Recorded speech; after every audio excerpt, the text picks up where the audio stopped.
Stutthof, near today's Gdańsk, was among the Nazis' first and longest-running concentration camps.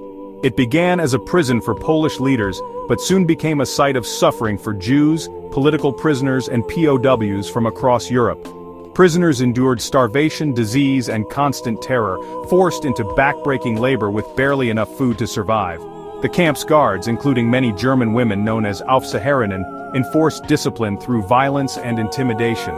These women, often from ordinary backgrounds, became instruments of Nazi cruelty, overseeing female prisoners and maintaining order through fear. Stutthof's horrors included a gas chamber and crematorium where thousands were murdered. Over 65,000 men, women and children died here, victims of ideology, hatred and indifference. The story of Stutthof is a stark reminder of how ordinary people can become complicit in extraordinary evil.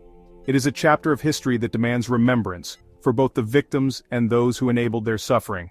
In the shadow of Stutthof, humanity was tested, and too often, failed.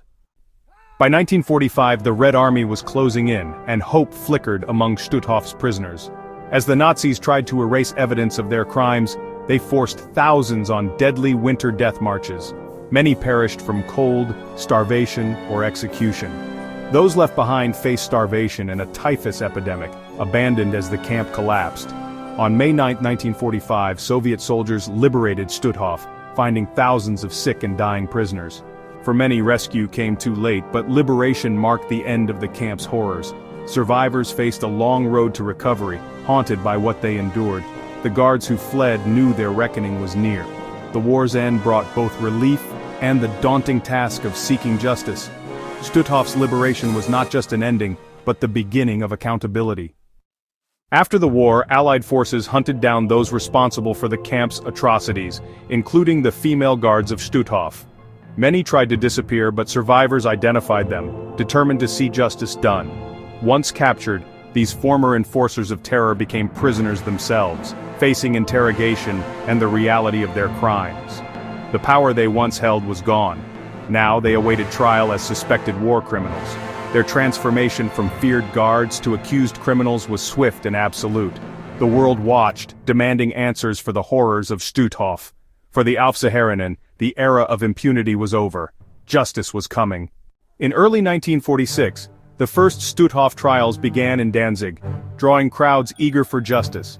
Survivors testified, recounting brutal beatings, selections for the gas chamber, and the cruelty of specific guards like Jenny Wanda Barkman and Gerda Steinhoff.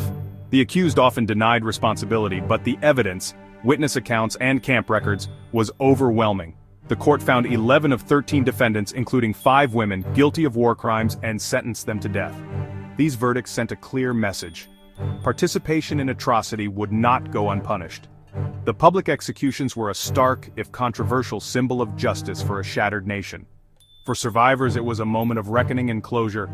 The trials exposed the depths of cruelty and the faces behind it. Justice, though imperfect, was served in the eyes of many. The world would not forget. The fate of the Stutthof guards still sparks debate. Were the trials true justice or vengeance? The executions were public and swift, reflecting the era's urgent need for accountability after unimaginable crimes. Today, Stutthof stands as a memorial, a place to remember the victims and confront the legacy of ordinary people's complicity in evil. The story of the female guards is a chilling reminder atrocity is not the work of monsters alone, but of individuals making choices. The trials affirmed that just following orders is no defense for crimes against humanity. Remembering Stutthof is about more than honoring the dead, it's about learning from the past. Justice, memory, and vigilance are our only safeguards against history repeating itself. We must never forget.